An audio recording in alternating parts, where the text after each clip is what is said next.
Hello everybody, and good morning, good afternoon, good evening, no matter where you are in the world. Of course, it's Sarah, the Tudor Travel Guide here, and welcome to this month's Tudor Talk live chat with our very special guest and friend of the Tudor Travel Guide, Tracy Borman.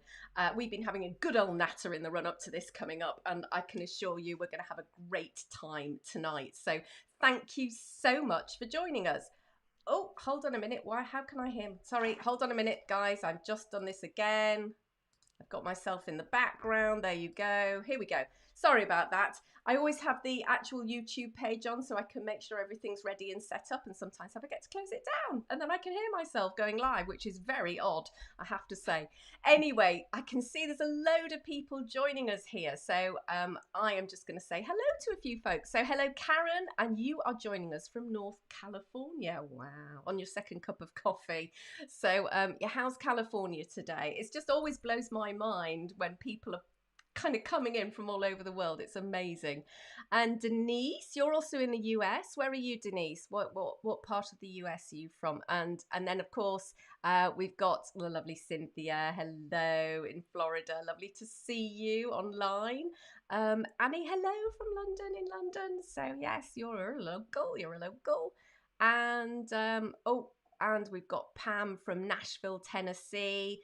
Susan from Central Illinois. Hi, Gail. It's lovely to see you, Gail, over there in Norfolk. And Anna, and who else have we got? We've got Valerie and Rusty and Janice. Hello, Janice from East Sussex. Oh, lovely to see you all. Okay, so as ever, we're just going to do a little bit of housekeeping before we get on with the business of the day. We've got about an hour with Tracy. And before then, I just want to draw your attention, as ever, for those of you who are joining new, it's there. That's my QR code for Instagram. So I put that up because Instagram is the social media channel that I use the most. So if you want to follow me as I go out and about on my various Tudor adventures, then Instagram is definitely the best place to find me. So you can just put your camera from your mobile up against that QR code and it should take you through to my Instagram page. But if not, you can find me at the Tudor Travel Guide on Instagram. So I'd love to see you there. Okay, right. Well, I hope you're all well and you've got some questions ready for our guest today. Because as I mentioned, Tracy has been with us before on Tudor Talk, and I know many of you know and love her from her writing and her many appearances on television, and she's always such a wonderful guest and generous guest. So I can't wait to talk today because Tracy has a new book.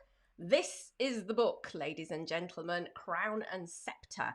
And so Tracy is with us this evening to talk all about that book. And I hope you've got lots of questions for her.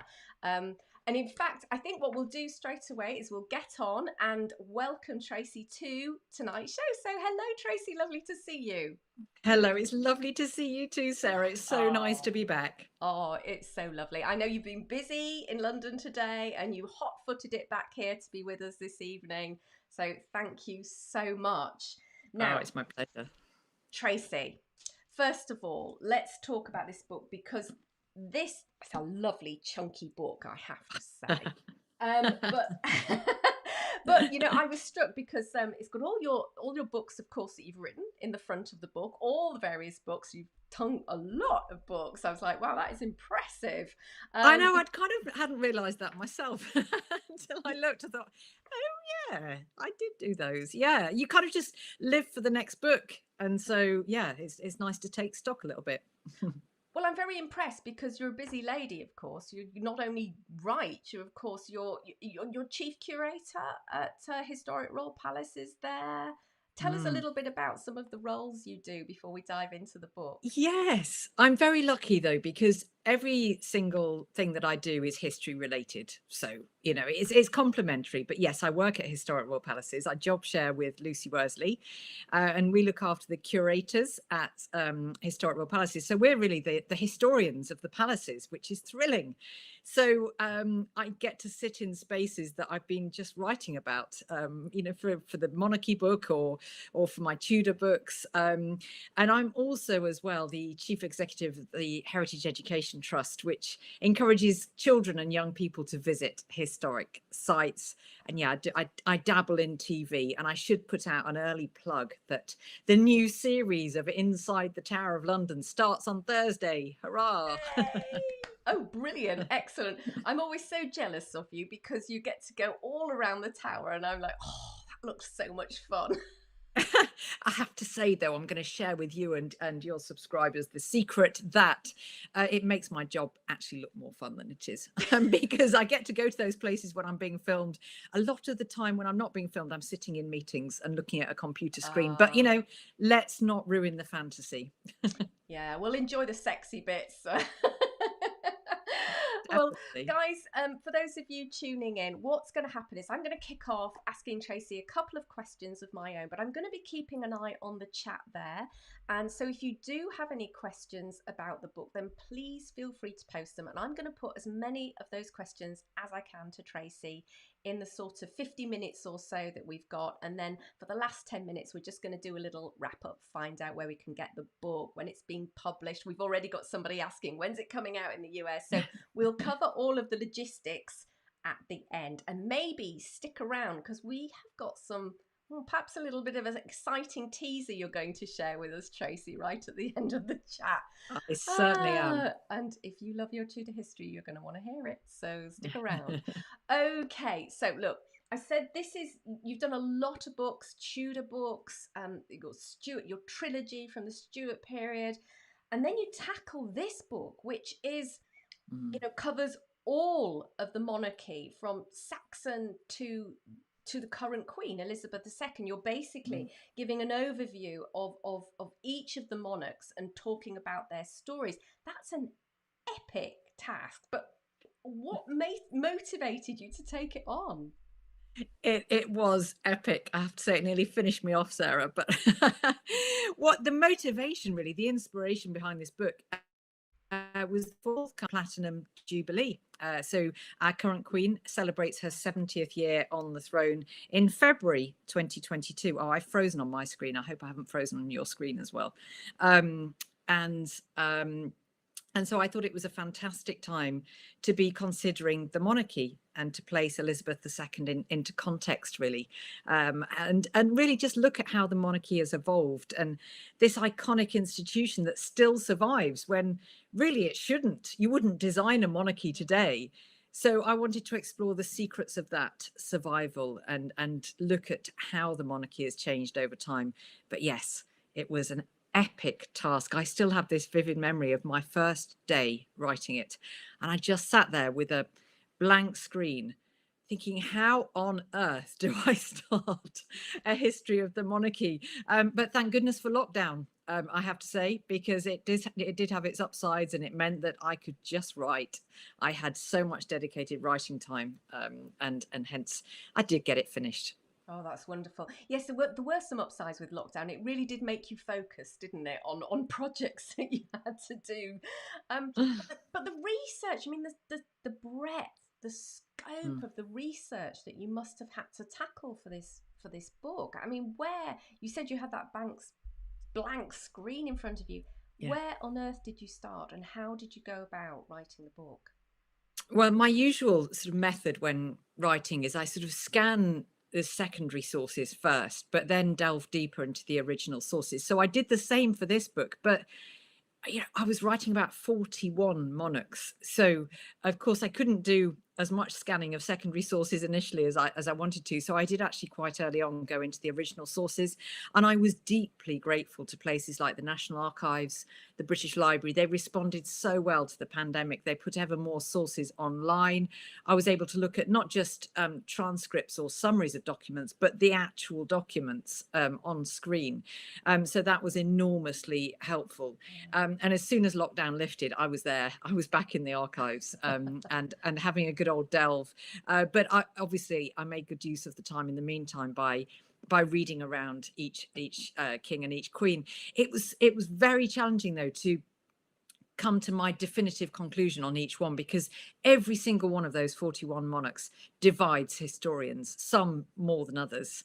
And so actually getting to the root of my own particular summary, what I thought of them, that was a challenge, but I actually loved it as well. Oh, that's brilliant. We're going to be digging, I think, into some of those, who are your favourites? And we've Yes. already got some questions coming through along those kind of lines. So we'll definitely get into that a little bit more. But I think very early on in the book, you talk about the fact that the English royal family actually is quite unique. And maybe you can Mm. say a little bit more about why that is so when you compare it with perhaps some other monarchies from around the Mm. world. Mm.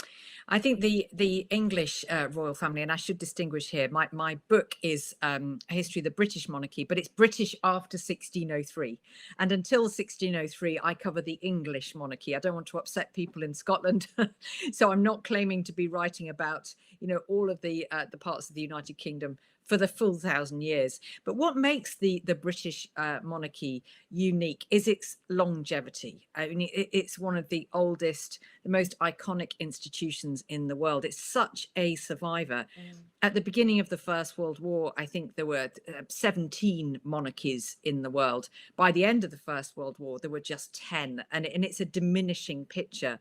And yet the British monarchy is always there as the most historic.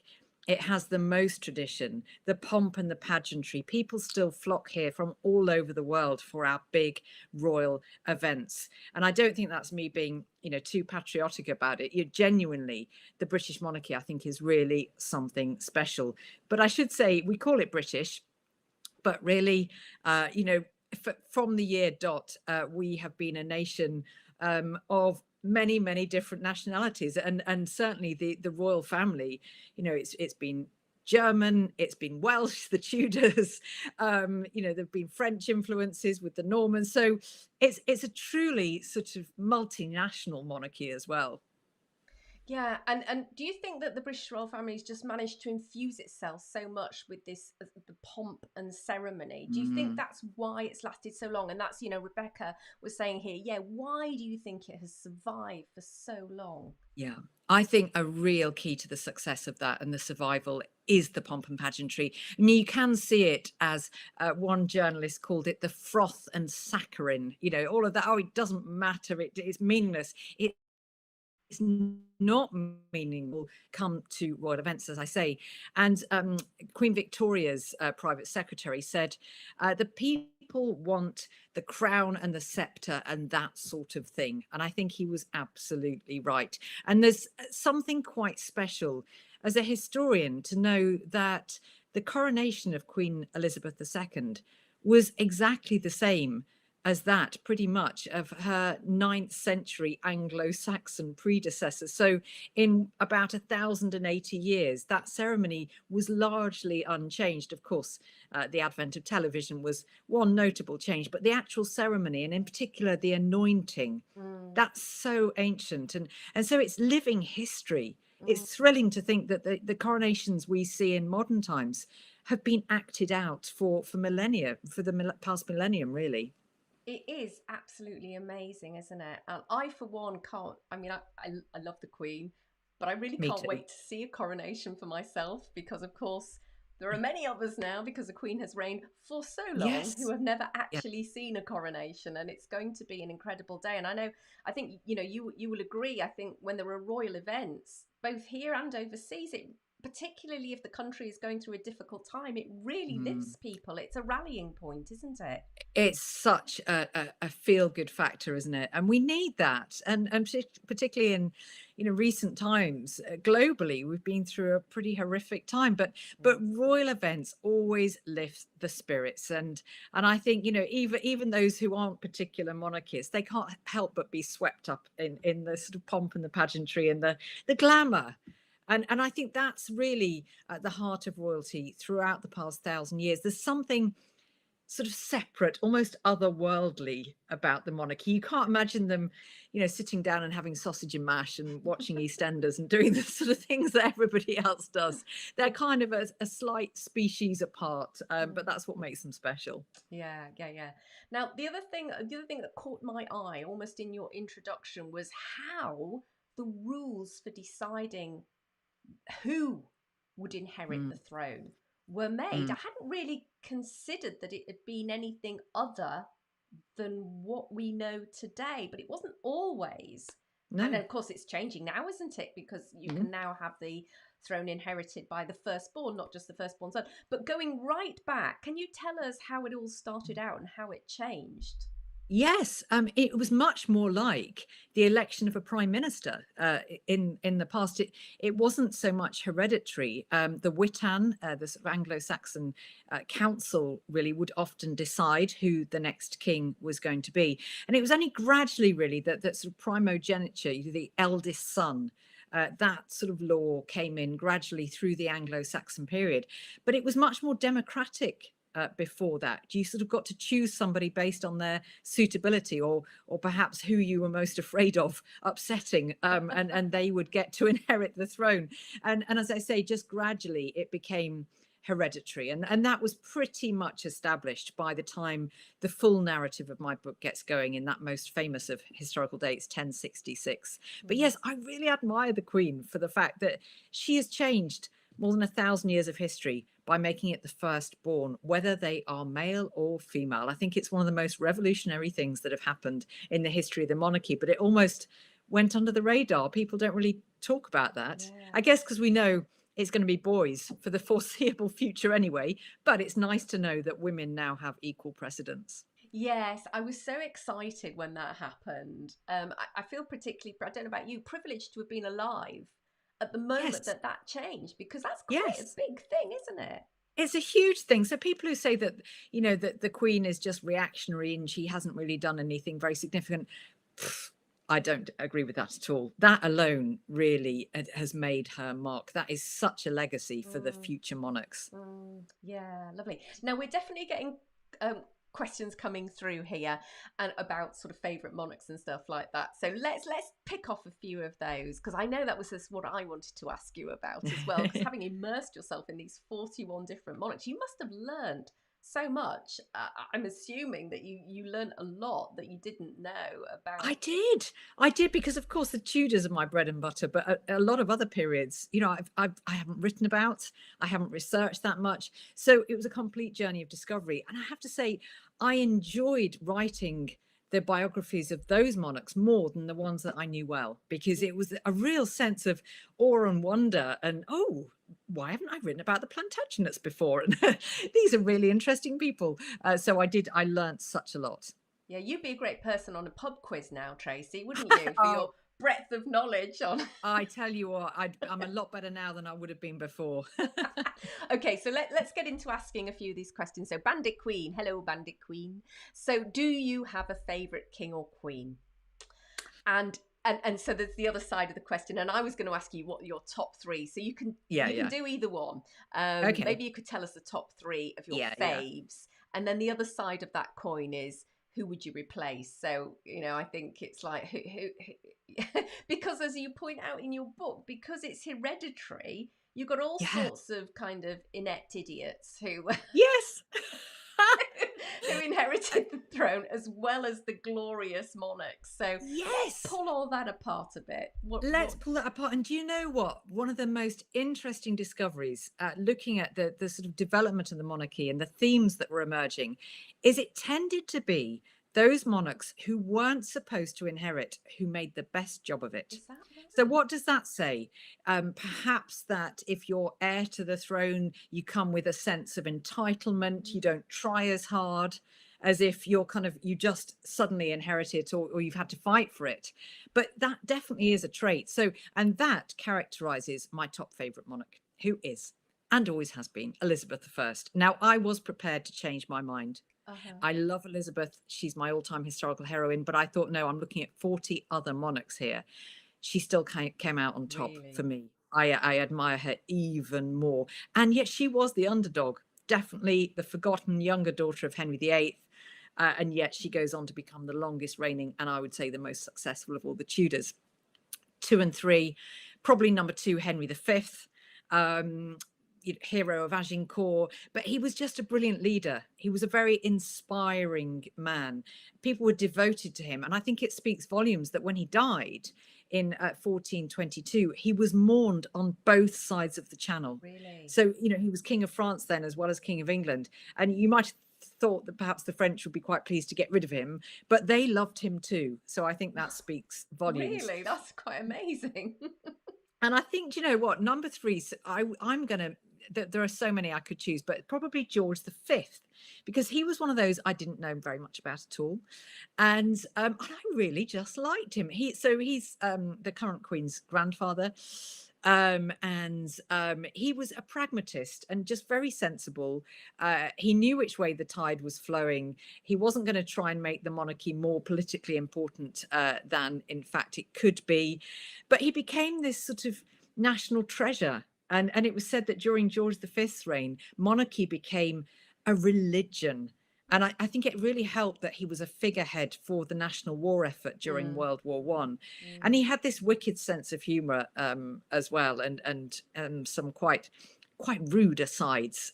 All I'll say is, if you live in Bognor Regis, you probably won't like George V for what he apparently said about Bognor Regis. But I think he's just such a character. I love him. That's really interesting because, he's almost within touching distance of, Yes. I wasn't alive when he was alive, but he's almost within touching distance. Yet he seems quite unassuming, and I would never have said you would pick him in your top 3. So how interesting. No, very interesting. But he really just, he won me over. In the course, I thought the same. I thought George V, oh yeah, he's just the one before George VI. Not very enjoyable. Well, Edward VIII actually, but let's forget about him. Yeah. And I love the fact, by the way, that the current Queen, she called him Grandpa England. That's what she called him growing up. So that's very amazing, lovely. Isn't it? So, but let's look at the rogues gallery. Let's do it. The bottom 3, well, of course, King John has to be there because he's always top of the list of worst monarchs, but with good reason.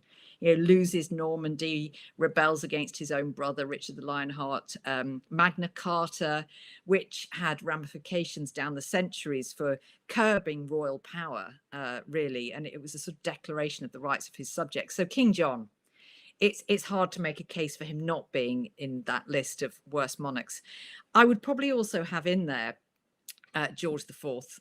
It was said that he was basically, the Duke of Wellington said he was the greatest buffoon ever to sit on the throne of Great Britain. He's almost lovable because he did have this great sense of humor. He was a great impersonator. He would take people off. He used to kind of make fun of the Duke of Wellington behind his back and things. So he was probably great to have at a dinner party, not great to have as your king. He was dissolute. He was a spendthrift. Of course, he probably secretly married Maria Fitzherbert. He did all sorts of terrible things and didn't take the business of ruling very seriously. Third, now you did say who would you replace? Actually, this one replaced himself, and that was Edward VIII. But goodness me, I would like to set the record straight here because he tends to be presented in a romantic light. Oh, he gave up the throne for love. He married Wallis Simpson and gave up his royal duties. Thank goodness, is what I can say after researching him. He was horrible, quite frankly, at times. He was really a quite vicious, nasty piece of work. And for example, he had a younger brother, John, who was always very sickly, and he died when he was very young. And their mother was devastated by this, and Edward basically wrote to his mother saying, "Get over it. He was always a sickly thing. Move on." And you read his correspondence, and he was just vain and I think very, very cruel, and he was not cut out to be king. So I'm kind of pleased that he wrote himself out of the story. Well, that's really interesting. I had no idea. I don't know, ladies and gentlemen, those of you tuning in, whether you were as clueless as me.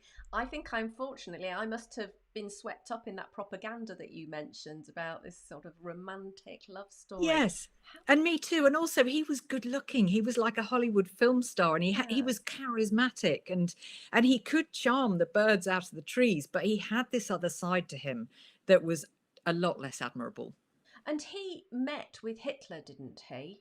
He did, and Wallace did too. Now, recent papers papers recently released, they're from the 1930s, from the National Archives, suggest that actually that Wallace and Edward made a secret pact with Hitler, and that Hitler promised them the throne. If they supported his invasion of Britain, then he would make them king and queen again. So, you know, it's a theory, but that those papers do quite strongly suggest that some kind of deal was struck. So there's a lot of darkness, I think, in the history of Edward VIII. He was about to sell us out. Wow, that's incredible, isn't it? Mm, mm. Oh, that's kind of scary. Now we've got another question here, and I think this is good because it's about the sources Oh and yeah.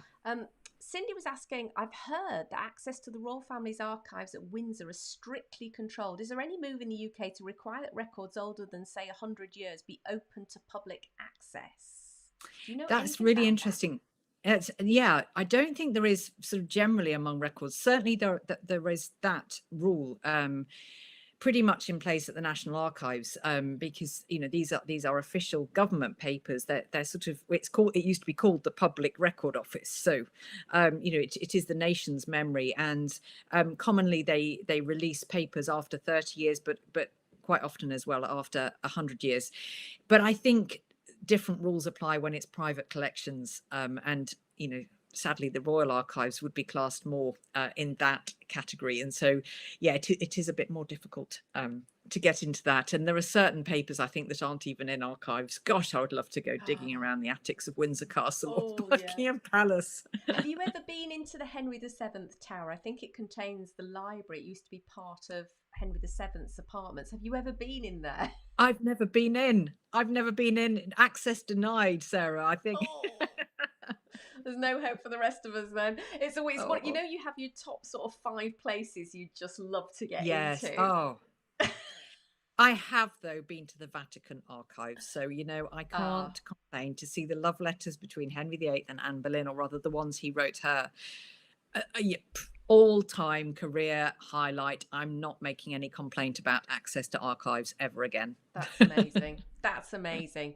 Now I'm continuing to pick up on some of the chat that's going on. Janice, thank you so much. She says, "Yay, Elizabeth I is Tracy's favourite." But how does our present Queen compare? Well, our present queen, I think, is definitely up there. I think she would be in my top 10 for sure. And as I said earlier, she does tend to get a bad press because you know she's not very dramatic. Dare I say it's not very exciting. But goodness me, there has never been a more dutiful sovereign than Mm, our present queen. She has shown unswerving dedication to duty throughout her almost 70 years on the throne, and she's a record breaker. You know, longest reigning British monarch, oldest monarch in the world. She will, in a couple of years, overtake Louis XIV as the longest reigning monarch in the world. And she's patron of over 600 charities. She's carried out hundreds of thousands of investitures. And I think really compare Elizabeth II to Victoria. When they each lost their beloved husband, Queen Victoria retired from her royal duties for more than 10 years. She just gave up pretty much. Our current queen took 4 days off after Prince yeah, Philip's death yeah. earlier this year, and then she was back. And I just think Mm. how can you not but you know admire that dedication to duty. Yes, nobody can fault her from that. She's an utter No, role model, isn't she, in duty? completely. I Yeah, just hope that she's well with these reports of her I going into the know. hospital. It's a bit worrying, isn't it? Hopefully it's just caution. I mean, we tend to forget she is well in her 90s, It is. and yeah, still going strong. So yeah, hopefully it's just precaution. I hope so. I really hope so. So we've still got questions coming in. So we might be looping back to some of the things that we were talking about before, but that's just the way it's kind of falling out here. Oh, I've lost my question now. It was about Henry V. There we are. Great choice in Henry V. What other significant... This is from Laurie. Thank you, Laurie, for your question, by the way. Great choice in Henry V. What other significant achievements do you think he would have done if he'd reigned for longer? Yeah, that's a really good question. I think that sort of Anglo-French empire that he was starting to establish would have been more firmly developed. I think crucially as well, if he'd lived longer, he would have been around to train up his son and successor, Henry VI. And the fact that he wasn't really proved disastrous. Henry VI was just a baby when his father died and he inherited the throne. He grew up really lacking experience, very, very naive, dominated by his powerful uncles and other fairly rapacious members of the court. But if Henry V had lived longer, I think he would have seen to it that his son, knew how to rule, that he'd been given adequate experience. Perhaps he might have had other heirs as well. It seemed to be a very successful marriage between Henry V and Catherine of Valois. And I think as well, he would have firmly established Lancastrian rule in England in a way that it kind of wasn't quite. It started to fall apart a little bit during the reign of his son. But Henry V was so admired. He was so loved by his subjects. And I think if he'd had longer, he might have introduced governmental reforms. He was a firm believer in justice, could have overhauled the kind of justice system. You'd imagine he was just one of those incredibly capable men. I think he would have done all sorts of good had he lived longer. Well, it's interesting because one of the questions I had for you, and you might have answered it, was, we've been talking about who's your favourite monarch. But one of the other questions I had was, who was most revered and loved in their own lifetime? Was it Henry V, do you think, or would you pick somebody else? I think it was either Henry V or Elizabeth I. I'm not going to go on about her again, but she was certainly loved in her own lifetime. I will hold back. But also Richard I, Richard the Lionheart, in his own lifetime was admired. And he was very, very good at PR. Because I would say he was one of those, he's often hailed as one of our greatest monarchs. Not sure if that's totally justified. He only spent about 6 months of his 10-year reign in England when he was king, because he was always off on crusade and fighting overseas campaigns. He kind of crippled the country with his debts from fighting so many wars. And being an absentee king, he vested too much trust in delegates, such as his brother John, which turned out to be a little bit disastrous.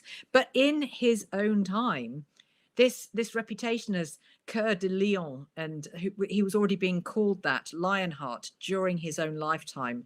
And the chroniclers all loved his valor and his courage carried to excess, as they put it. So he definitely was all over the royal propaganda, and he cemented his reputation. And then, of course, the story of Robin Hood cemented it even more, because he's, of course, good King Richard. He comes back just in time to save the day and to rid the country of his evil brother John. Yeah, wonderful. I just think it's such a shame. It was Richard who died with the arrow, didn't it? Yes. It went in his shoulder, I think, didn't it? And then that's right, and it turned gangrenous. And yeah. Yes, I even visited that castle. So it was did you? Yeah, I used to have a house near that part of France. So I was Chaloux. I was always like, Chaloux, yes, yeah, Chaloux. still got the tower and stuff. So yeah, it's amazing. Anyway, this is a great question from Gail. How important do you think the role of consort is? So having a good consort or a bad consort, does that make a big difference? Thank you, Gail, for that. Fabulous question, Gail. Thank you. I think that's essential, really. Well, of course, if you're married, Elizabeth first got by. There you go. I've got another mentioning of Elizabeth. She got by without a consort at all. But it certainly is a great, quote, strength and stay to a monarch if they have a very, very good consort. Now, what makes a good consort isn't necessarily what makes a good ruler, because you get these very formidable consorts throughout history. Particularly, I'm thinking of the sort of medieval matriarchs like Eleanor of Aquitaine and Isabella of France.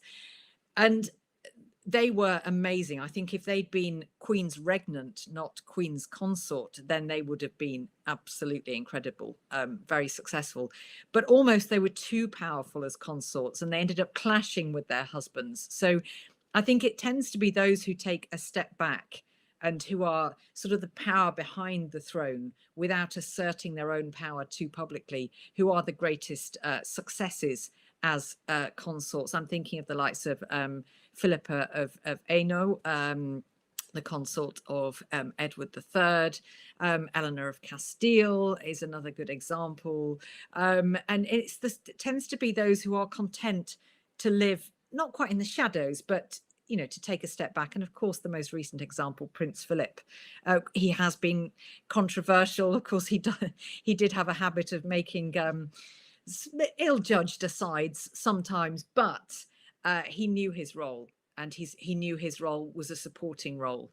And I think the best consorts are those who have made that realization. And maybe that would answer Bandit Queen's other question: do you have a favourite royal wife? So I don't know.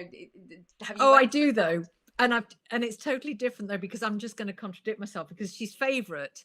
She's a favourite of mine, but not because she fitted that mould at all, because she was Matilda of Flanders, the wife of William the Conqueror.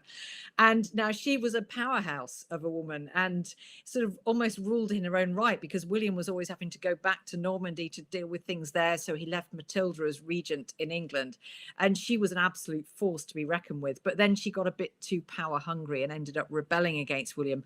But I love her. On a personal level, I love her. As a consort, yeah, not so much. Not so great. Well, I think what we've been talking about actually feeds into the next question from Cindy. Thank you, Cindy. Let me just read this through. It's a little bit of a long one. I've been struck by the horrific family relationships in many English British royal families through time. Are there any conclusions that you drew about causes as you moved from monarch to monarch? Do you know what I really found as well? This is an interesting one. It tends to be the worst relationships are between the monarch and their heir. That's when things go really quite badly wrong. Now, why is that? Is it because the monarch basically sees their own death in the heir? That they know that when the heir comes to the throne, then they will be no more. That must cause some tension. And also, it tends to be that the heir has ideas of their own when they reach maturity, and perhaps they differ from that of the monarch. And then you get heirs such as one of the longest serving princes of Wales ever in history, the future Edward VII, so the eldest son and heir of Queen Victoria.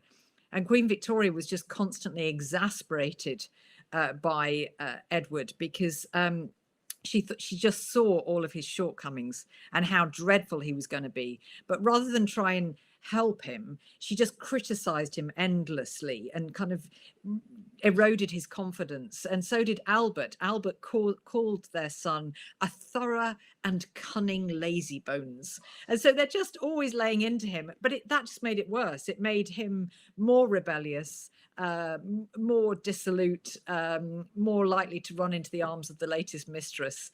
So it is such a difficult relationship. I don't think it helps as well that as a royal offspring, you tend to be packed off at a very young age and just raised separate from your parents. That can't be good for family relationships. No, not what we know about psychology and attachment theory and all of that kind of stuff. So yeah, absolutely. Well, there's been lots of support for the current Queen, lots of God save Queen Elizabeth and God bless Queen Elizabeth. So we're all monarchists here, it looks like. Excellent.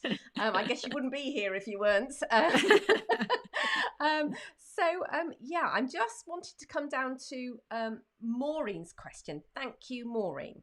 What's your opinion of the legitimacy of Edward IV?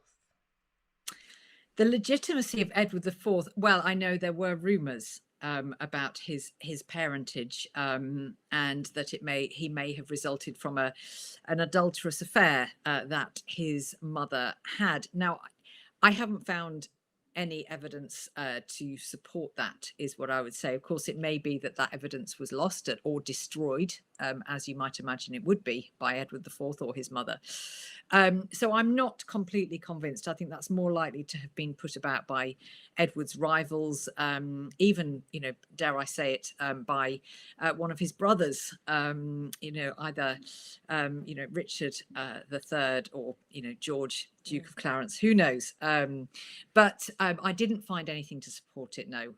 And yeah, I'm a bit of an admirer of Edward IV generally. I think what I loved is just how similar he and Henry VIII are in looks, in character, in vanity. But honestly, they are like two peas in a pod, I would say, Edward IV and Henry VIII. You can really see the genes coming through there. And it's interesting because sort of physically they both deteriorated in a very similar way, Yes. didn't they? Yes, the weight gain. They went downhill quite rapidly, actually. And in a way, although obviously it was quite a tragedy that Edward IV died quite young, really, and of a fever, and quite suddenly.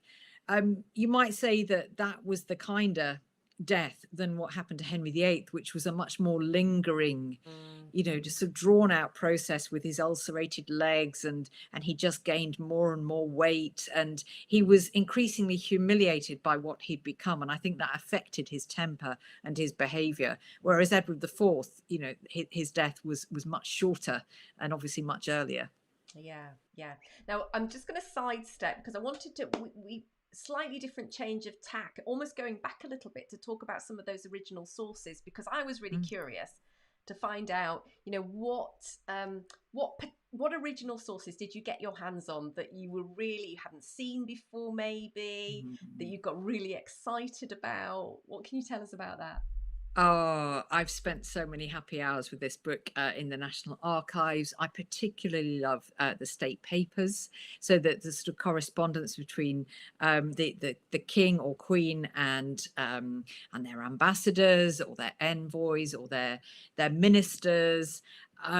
Makes for fascinating reading. And what I absolutely love is when they come in these great big volumes and you're just leafing through, and all of a sudden there's a letter from the monarch and you see their signature, and it's like, oh my God, I can't believe this is the original, and I've got shivers down the spine. And when I sometimes tweet a picture of that, or just a kind of description of that, and people come back and say, oh God, you're so lucky, it's not fair, I wish I could. Anybody can go to these archives. They're public archives. It's not just that as a historian you get special access to them. If you're researching, then you can get a reader's pass, and actually you can go and see these things. Now I realize it's difficult if you live on the other side of the world, but as I say, a lot of them are digitized. I also love, and this makes me sound a bit nerdy, but I love household accounts. I think you can learn an awful lot by going through account books and seeing what monarchs are spending money on, whether it's Henry VII's canary birds or Henry VIII's bejeweled dog collars that he bought for his two dogs, called Cut and Ball, by the way, those dogs, interesting names. And so I love that. I think it says a lot about a monarch when you look at how they're spending their money. So, and I can't resist going for a bit of bling as well in my archives when you get those beautiful illuminated manuscripts. That's very, very special indeed. Now they do tend to be quite restricted access, but you are sometimes lucky enough to go and see them. And one that was just, it blew my mind, and I'm sorry, but it's Elizabeth again, but it was somebody presented her with her family tree, and it was a sort of illustrated family tree all the way back to Rollo, Duke of Normandy, and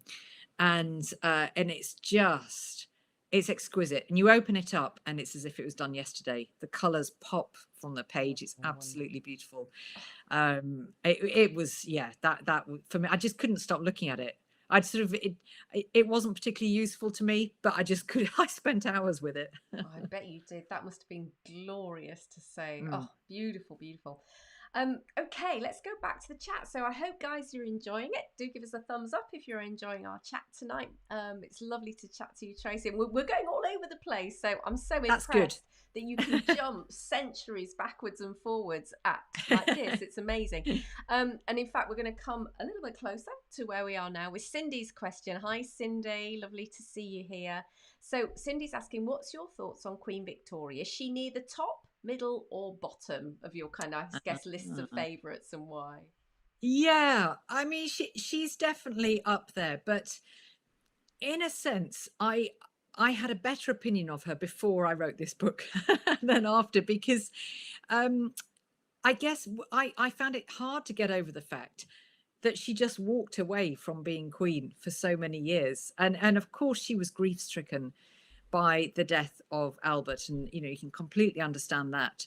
But as I said, you compare her to other monarchs who've lost their spouse and have come back much quicker, and so there was that. But also, I think she was very spoilt. She was very indulged as a child, and she was very obstinate as queen. And there was this lovely little quote I came across by her long-suffering private secretary, Sir Henry Ponsonby, and he said, if Her Majesty says that 2 and 2 make 5, I say, I think you might find that they make 4, ma'am. And she says, well, yes, that could be true, but I think I'm right, and 2 and 2 really do make 5. And he said, and thereupon I usually drop the matter. Because basically there was no arguing with her. She was just completely, she knew that she was right all the time. But of course, Victoria, when you look at her age, that's when she becomes great. She gave her name to this very self-confident age in British history. It's an age when Britain led the world in trade and industry, engineering, transport. We had an empire upon which the sun never set. Of course, there were issues with that empire, but at the time, Britain really was a power to be reckoned with, and Victoria epitomized that self-confidence, I think, and she became a figure to be really adored and revered. And it was Victoria where you get the shift from a focus on the monarch to a focus on the royal family. She was all about the family, and I think that's still the case. We still are obsessed with the royal family, not just the Queen. And I think that really did get going with Victoria. So there's so much of interest in her reign, but on a personal level, I think I went off her a little bit. Yeah, she's not one of my favourites either, but I do think she kind of imbued these sense of family values in society more than perhaps, maybe, I don't know whether that's because she's relatively recent as a monarch, so you can almost still feel and touch that, or whether it's genuinely there was something about how society modelled themselves on what she and Albert had. Absolutely. She really did sort of set herself up as the moral compass, I think, of the nation. And the fact that she had 9 children with Albert. Now, I'm going to get this wrong, but it was something like 46 grandchildren and 87 great-grandchildren. And she did become known as the grandmother of Europe. All of Europe's royal families were pretty much related to Victoria. So it was all about family and morality. And that's why I think the Victorians, you immediately imagine this very straight-laced, very moral kind of people who had this great role model in Victoria. Thank you. Now we're getting so many comments and questions. I can also see that time is rapidly running out. We are simply. You're just going to have to come back, Tracy, again. Totally. This is just part 1. This is part 1. Absolutely. So I'm really sorry, guys. We're just simply not going to be able to get to all of your questions. But Tiffany, I think is it Tiff? Actually, it's Tiffy Strange Bird Brown is actually her handle there. Wow.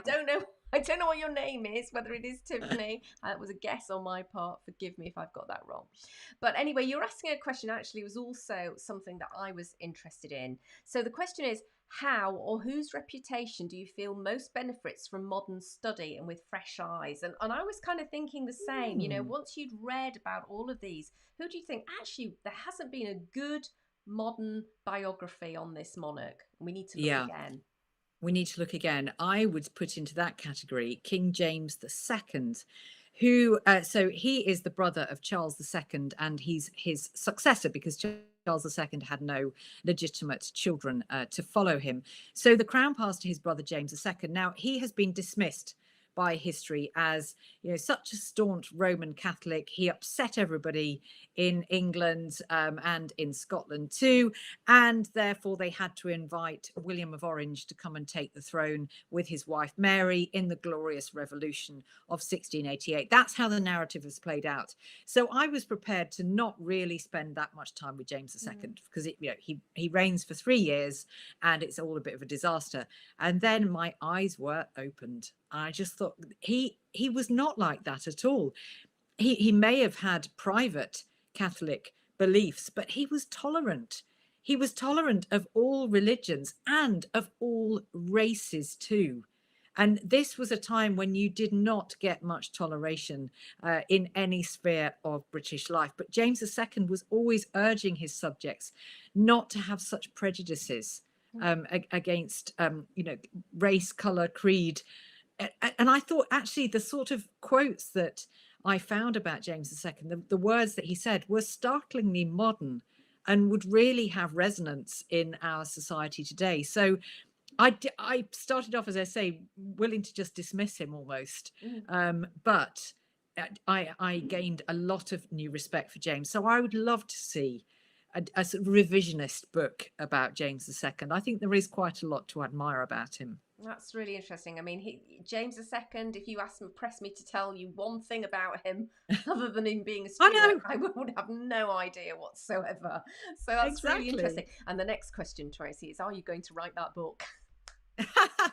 Yeah, that's the thing. I would love to, but then I can just imagine the conversation with my publishers, and I'll say, yeah, nobody will buy it. The commercial realities of life. I know. Yeah. Oh dear. Now, Anindita, who's over in India. Wow. Yeah, nice to see you. Now, she did ask the question. I do know the answer to this, and I think somebody's also put it. I'm going to ask it anyway. So, is Queen Elizabeth II connected to Mary Boleyn? Are they related? Yes, she is connected to Mary Boleyn. There is a direct descent, and so that's, I love that fact. And if you probably already know about the Anne Boleyn Society and lovely James there, who has published that descent in full. So there is a direct bloodline, and it's one of my favorite. I love that fact that our current queen is a Boleyn at heart. She and Josh Widdicombe from Who Do You Think You Are? Yeah, I was so envious. Oh, me too. What a family. Oh, it made me think I really do need to go and see if I can find a connection somewhere. Yes, somewhere. Oh, fantastic. So that's wonderful. And I do notice we are kind of 10-2, just gone 10-2 here. So I maybe time for maybe just one more question before we just start to wrap things up. And I just wanted to let me just pick Alan's question. I say this is a quick question. This probably isn't a quick question. Alan, you said, it is often said that a government is stronger with a strong opposition. Is there a comparable positive tension between head of state and the wider constitutional processes, judiciary, parliament, etc.? Oh my God. I have no idea. That is such a huge question. It is quite a huge question, isn't it? I'm not sure I quite understand. If I'm honest, I don't understand the question in relation to the monarchy. Sorry. That's probably a bad way to end by saying. So I don't think I quite got the gist of the question there. Sorry. Well, one of the things that I was thinking that I thought was really interesting about the English monarchy is the shift from ruling to reigning. Yes. Maybe you could just say something, because that is so really pivotal, and it was such a seismic change, wasn't it? And how that all kind of worked its way through. Can you just give a little bit of a potted summary of that? I think that shift really, I mean, it's a sort of gradual shift, but you can pinpoint it really with the Glorious Revolution. I think so. When I mentioned just now that William of Orange and Mary the Second, when they were invited to take the throne in 1688, invited is the key word. Parliament decided to replace James II with William and Mary, but on certain conditions. And really, those conditions made a Bill of Rights. That's what it was known as. And it was described as an emasculation of the monarchy. It really stripped them of their political power. They were coming under a sort of contract with Parliament. So they had the appearance of power, but not the reality of it. So from that point on, from the late 17th century, the monarchy just reigned. It didn't really rule. And that just got a stronger and stronger theme over the next few centuries. Do you think that we would be a lot poorer as a society here in the UK without the monarchy? I really do, even though the political role is minimal. It's there, but it's quite minimal. I think royalty is still in the fabric of Britain, and it's part of our history. It's a living history.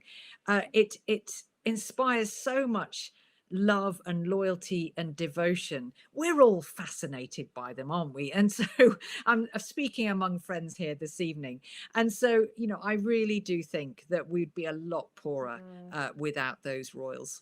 Here. So I just wanted to, we're just going to start to wrap up now. I do want to note that I think Beverly, Beverly from Lincoln, I think you know. Oh, hi, Beverly. Next weekend. She's saying thrilled to have a ticket to your talk in Lincoln next week. So look forward to seeing you again. Fabulous. Can't wait. Gail, this has been great. Thank you. And so I'm sure you'd like to show your appreciation, folks, for Tracy as we do our final close. If you want to leave any final closing comments, I'll be sure to read a few of those out. But as ever, of course, we have the book. So for those of you who have, God, I can never work out which way on the camera. The camera thing does a weird thing. So the book here, is it out now, or is it to be released? And where can people? It's to be released on the 18th of November, so not much longer to wait, and it's available, all good bookshops, online. You can get it anywhere, and in the States it's out at the beginning of February. So actually that's a lovely date, because of course it's exactly when the Queen celebrates her Jubilee, her 70th anniversary. Oh, nice. That would be lovely. Now, what's next for you personally? Can you give us any little teasers? It's going to involve one more mention of Elizabeth I. She is the subject of my next book. It's non-fiction again. I am looking at a particular aspect of Elizabeth, and it's one that has fascinated me for many, many years. I can't say exactly what it is, but I would love to obviously come and chat to you about it. But that is actually out next year, so not much longer. Probably autumn next year that's going to be released. So it's been an absolute joy, because I've gone from this vast subject to one that's very, very specific, and that has been actually, just a complete joy and a privilege to be able to then do some real in-depth research about just this very interesting aspect. Well, as ever, we can't wait, and I'm delighted, folks, to be able to. In fact, you guys are the very first people to hear that my next annual virtual summit, which won't be till next autumn, is actually going to be about Anne Boleyn. And it's about Anne Boleyn. The reason I'm inspired to do that is because it's actually the 10th anniversary of the publication of my novel about Anne Boleyn. And so Le Temps Viendra, a novel about Anne Boleyn. So I just wanted to sort of, that would be a really nice time to just talk Anne Boleyn. So that's what we're going to be doing next year. And Tracy's going to be taking part. And tell us a little bit about, I guess, weaving in some of the stories from your research and your book. Definitely, they will be in there. That lady Anne Boleyn, she's I keep coming back to her, as I know you do too. And happy anniversary, by the way, Sarah, on your book. That's lovely to tie it in with that as well. Yeah, but you were telling me something very exciting, guys. If you've made it to the end of this live chat, you are now going to be in for a little bit of a treat, because a bit of a teaser. What's happening tomorrow? tomorrow. Now, if you're in the UK, go buy the Observer newspaper.